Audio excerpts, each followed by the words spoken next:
The halcyon vow dropped out of superluminal space with a shudder that rattled every rivet in her hull, and Captain Ellen Voss gripped the arms of her chair as the viewport filled with a sight no living being in the galaxy had seen in 40,000 years. Earth. Or what was left of it. The planet hung there, cracked like a dropped ornament, its oceans boiled to vapor, its continents scorched into a single black scar. No blue. No green. Just ash-gray silence churning slowly under a dead sun's light. "Report," Voss said, her voice steadier than she felt. Lieutenant Owen Castellan didn't look up from his console. "Confirmed, Captain. This is Sol 3. This is Earth." He swallowed hard. "It's a corpse." Behind them, the rest of the bridge crew of the Kesserine Compact fell into a hush that felt almost holy. Voss was human, one of maybe 600,000 humans left alive in the galaxy, descendants of the last colony ships that had fled a dying homeworld 400 centuries ago. She had grown up on stories of Earth. Songs about Earth. A world so distant it had become myth, a bedtime story parents told children before they slept among the stars. Now she was looking at its grave. Picking up something, Castellan said suddenly, his brow furrowing. "A transmission." "Old, Captain, this is old. The encryption predates our entire archive." "Play it." Static hissed through the bridge speakers, a sound like wind through dead branches.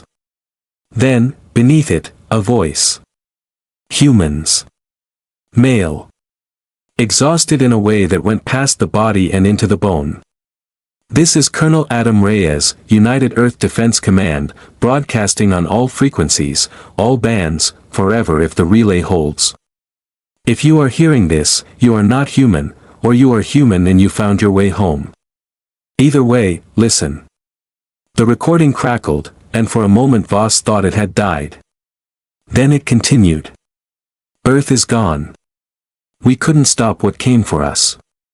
Not because we didn't fight, God, we fought, but because we didn't understand what we were fighting until it was already inside our walls.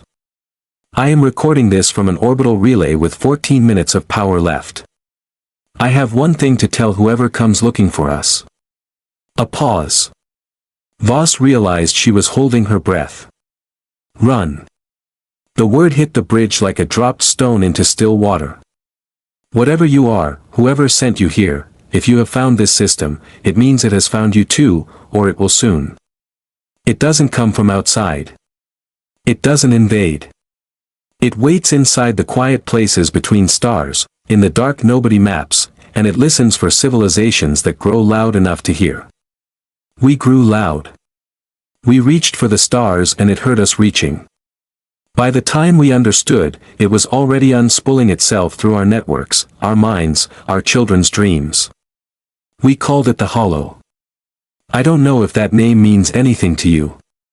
I hope to God it doesn't." Castellan's hands had gone still over his controls. Behind Voss, she heard the Kesserine science officer, a four-armed being named Toma Ayath, whisper something in her own tongue that needed no translation to understand as prayer. "There is no weapon that kills it," Reyes continued, his voice fraying at the edges now, "because it isn't a thing you kill. It's a thing you starve. It feeds on connection, on networks, on signals, on every thread that binds a people together. The more united you are, the faster it finds you, and the deeper it digs in. We tried to fight it as one world, one command, one voice, and that unity was the door we built for it ourselves." A long, ragged breath crackled through 40,000 years of silence. "If there's one thing left to give you, it's this: don't be one voice. Don't be one signal it can trace to a single, silent heart. Scatter. Go quiet. Go dark. Let your children forget where they came from if that's what it takes for them to survive. We are dying so that this warning outlives us. Don't let it be for nothing." The transmission cut to static, then silence. No one on the bridge spoke. Voss stood slowly, walking to the viewport, staring down at the ruined cradle of her species. 40,000 years. 40,000 years since a man named Adam Reyes had sat alone in the dark with 14 minutes of power and used every second of it to save people he would never meet. "Captain," Castellan said quietly, "Command is requesting we return immediately. If the hollow is still." "It's not still anything," Voss said. "It's not a monster hiding in a closet, Lieutenant. It's a pattern. A predator that hunts unity." She turned, and something in her face had changed, grief folding, quietly, into resolve. He wasn't just warning us to run. He was telling us how to survive. We scattered. 600,000 of us, spread across 40 systems, speaking a dozen languages, barely remembering we're the same species some days. We thought that was a tragedy. Loss. She looked back at dead Earth. It was the plan.